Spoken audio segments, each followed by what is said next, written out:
Bienvenue à tous dans cet épisode fascinant où nous allons plonger dans le monde d'Homère, le maître des épopées et des légendes. Vous savez, c'est incroyable de penser qu'il a vécu vers le 8e siècle avant notre ère. Et il fait l'objet de tant de débats quant à son unicité en tant qu'auteur des œuvres telles que l'Iliade et l'Odyssée.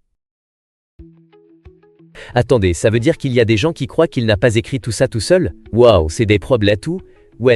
Comment dire, un peu comme si on disait que Shakespeare n'était pas vraiment Shakespeare, non? Exactement, c'est tout à fait ça.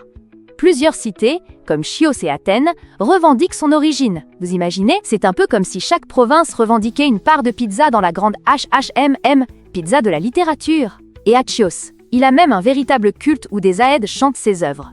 C'est comme un hommage perpétuel à son génie. C'est fou, hein? Et c'était un demi-dieu? Un mélange de poésie et de mythologie? C'est comme si Marvel se mettait à écrire des poèmes épiques. Haha, exactement. Homère est souvent décrit comme fils d'Apollon et de la muse Calliope. En quelque sorte, il a cette connexion divine qui lui permet de traduire les émotions humaines dans ses vers. Mais, il faut aussi considérer sa cécité. On dit qu'il aurait été aveuglé par Hélène ou par l'éclat des armes d'Achille. Je veux dire, c'est poétique, n'est-ce pas? Oh wow, mais attendre un instant donc, il a composé des œuvres sans voir? C'est étonnant, ça me rappelle mon grand-père qui, même avec des problèmes de vue, racontait des histoires incroyables. C'est comme si son imagination compensait pour ce qu'il ne pouvait pas voir, vous ne trouvez pas? Le rhume. Tout à fait, c'est une très belle analogie. En fait, l'Iliade, par exemple, commence par la colère d'Achille, dont l'orgueil entraîne des conséquences tragiques. Vous voyez, sa colère et son retrait du combat font pencher la balance en faveur des Troyens. C'est une histoire de fierté et de conséquences, un peu comme quand quelqu'un refuse de s'excuser et que cela empire les choses, non? Ah oui, comme dans une dispute familiale où personne ne veut céder? Je me demande, ça se passe toujours comme ça, même dans la mythologie? Absolument.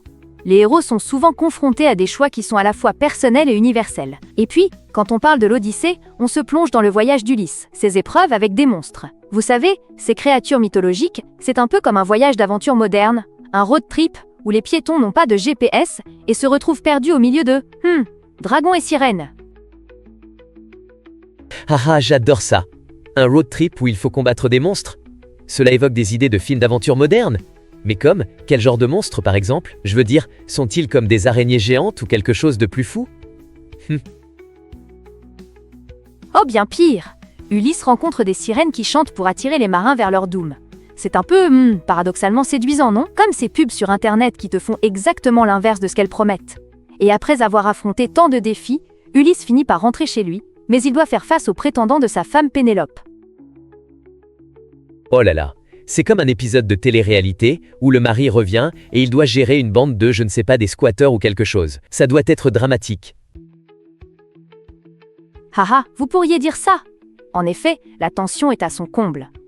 Et cela nous ramène à la notion de l'héroïsme, de l'ingéniosité et des défis inévitables. Les récits d'Homère continuent de façonner notre imaginaire collectif, tout en nous posant des questions fondamentales sur nos propres luttes et victoires.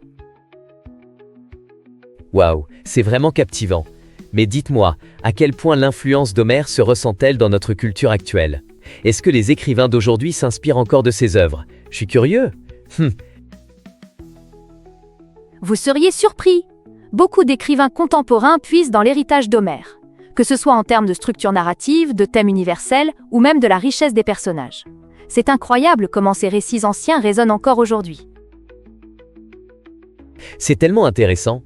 Ça me fait penser à ces films où l'on retrouve des références aux mythes anciens. Comme dans ces grands blockbusters qui essayent de capturer un peu de cette magie, non?